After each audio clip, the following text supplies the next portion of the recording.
Happy 18th birthday, anak. Ito ngayon si Mama, hindi masabi, hindi masukat ang kaligayahang nararamdaman. Kasi ang kaisa-isa niyang anak ay dalaga na.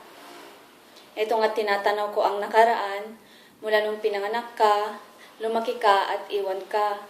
Ang namimiss ko ay sobra nung maliit ka pa, kasi magkasama tayo, hindi tulad ngayon na sa tagal-tagal na panahon na 10 taong mahigit na magkahiwalay tayo. Alam ko kahit hindi mo sabihin, alam ko na may kirot, sakit sa puso mo ang sitwasyon nating dalawa. At alam ko rin na lagi mong winiwis na sana nandito ang mama ko, lalong-lalo na pag may problema ka.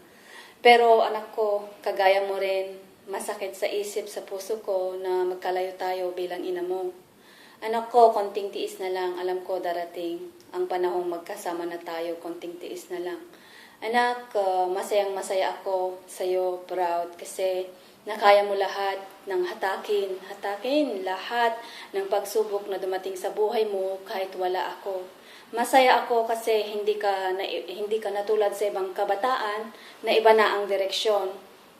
Anak, wish lang ni Mama, sana makatapos ka ng pag-aaral, na siyang susi mo ng magandang kinabukasan. Wish din ni Mama na sana makamit-kamit mo lahat ng minimithi mo sa buhay, pangarap mo sa buhay. Anak ko, sana huwag ka munang mag-asawa, kasi ang pag-asawa ay madaling gawin yan, pero mahirap na pag andun ka na. Anak, I will tell you this, sa puso ko at sa isip ko na ikaw ang pinakamagandang nangyari sa buhay ko.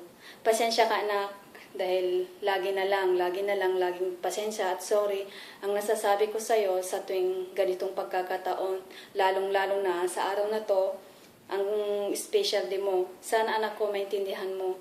Isipin mo na lang na mahal ka ni mama mo. Mabuti ang ginagawa mo, anak ko. Sana ipagpatuloy mo. Enjoy your life, even I'm not there. I love you very much, anak. Enjoy sa araw na to. Happy 18th birthday. I love you. Adyo tembo ko.